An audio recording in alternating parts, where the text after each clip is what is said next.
Baik ibu-ibu, sudah siap untuk melanjutkan belajar kita? Ya. Ya, kita masuk di sesi 1 menjadi orang tua yang lebih baik. Sekarang tolong ibu-ibu menyampaikan sifat baik yang dilihat atau dirasa di peserta lain ya. Monggo mungkin dari Ibu Aji, nanti di sebelahnya Ibu Tisal dan seterusnya ya.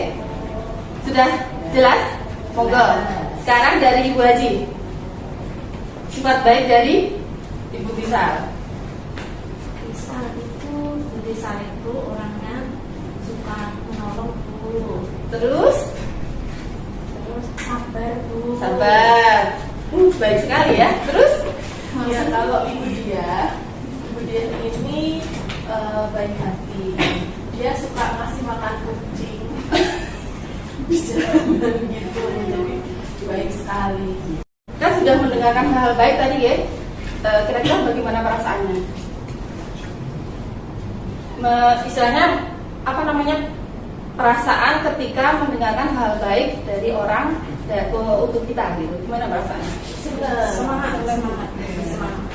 Semangat. Terus senang. Matur nuwun ya untuk jawabannya masing-masing itu udah sangat bagus sekali. Menjadi orang tua yang lebih baik adalah selalu berusaha untuk melihat hal baik yang ada di dalam diri masing-masing. Nah, tadi kan sudah kita sebutkan ya, hal baik dari diri kita disampaikan ke orang lain juga kita untuk istilahnya, oh ya saya itu begitu gitu. Terus jadi termotivasi. Nah itu seperti itu. Terus pikiran yang positif terhadap diri sendiri akan menjadi dorongan untuk berperilaku dan bertutur kata dengan baik terhadap anak. Pujian dari orang lain membuat kita merasa baik atau positif terhadap diri sendiri dan mendorong untuk berpikir positif, bertutur kata positif dan bertindak positif.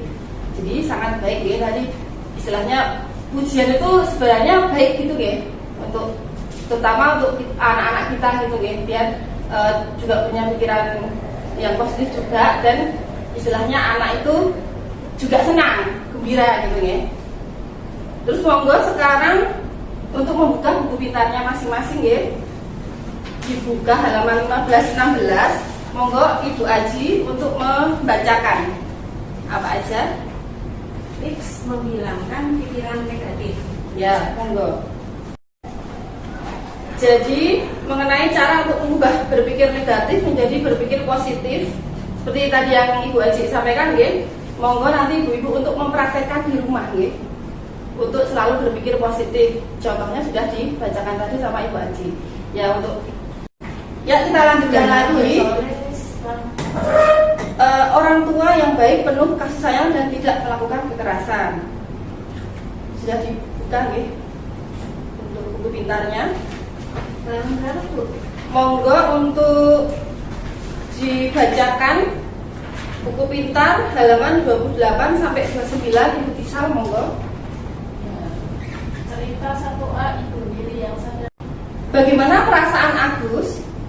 Monggo ibu-ibu. Gimana perasaannya Agus? Ya, ini nggak sengaja ya Bu. Kejadiannya nggak sengaja. Terus ada lagi perasaannya? Mungkin sedih ya. Sedih. Oke. Terus bagaimana perasaan Ibu Lili di bagian awal cerita?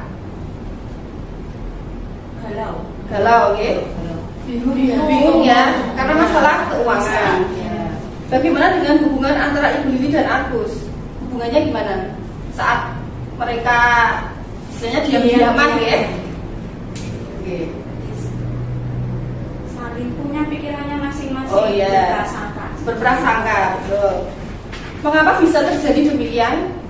Tidak ada komunikasi ya di antara mereka. Jadi malah saling istilahnya kayak batin gitu ya. Oke. Permasalahan ekonomi keluarga tanpa sadar membuat orang tua bertindak kasar dan sering marah pada anak sehingga menjadi keluarga tidak bahagia. Orang tua perlu menyadari bahwa semua hal yang dilakukan sebagai orang tua akan mempengaruhi anaknya. Monggo untuk melihat perubahan sikap Ibu Lili yang memberikan pengaruh pada anak-anaknya nggih. Bisa dibacakan buku pintar halaman 29 sampai 30. Ibu Dian monggo. Ibu Lili menguasa Agus dan kita merebutkan sendok. Terus perubahan sikap apa yang ditunjukkan oleh Ibu Lili? Jadi kan tadi ada udah membacakan buku pintar yang pertama dan yang kedua ya. Itu perubahannya gimana? Orang jadi lebih sabar, Ya betul. bisa menahan diri, Betul. tidak terlalu marah-marah. Tidak emosian. Betul. Ya. Terus bagaimana perasaan anak-anak dengan perubahan sikap Ibu Lili tersebut? Karena Ibu Lili sudah sabar tadi, jadi perasaannya gimana anak-anak? Anak-anaknya senang, Lebih tenang. tidak Ya, sedih. nggak sedih. Oke, matur nuwun untuk jawabannya ya. Jadi Ibu Lili telah berusaha untuk lebih sabar, tidak cepat marah, dan menunjukkan kasih sayang pada anak-anaknya. Pada akhir cerita terlihat bahwa perubahan sikap Ibu Lili tersebut berdampak baik bagi anak-anaknya. Agus dan Ita bersedia mengikuti ajakan Ibu Lili untuk membersihkan air yang tumpah. Oke. Selanjutnya, menjadi orang tua yang lebih baik tidak ditentukan oleh berapa banyak jumlah uang atau harta yang kita miliki. Meskipun kehidupan ekonomi sulit, kita tetap bisa menjadi orang tua yang baik dengan belajar mengendalikan emosi. Menjadi orang tua yang lebih baik adalah dengan selalu bersikap, berperilaku, dan bertutur kata dengan penuh apapun.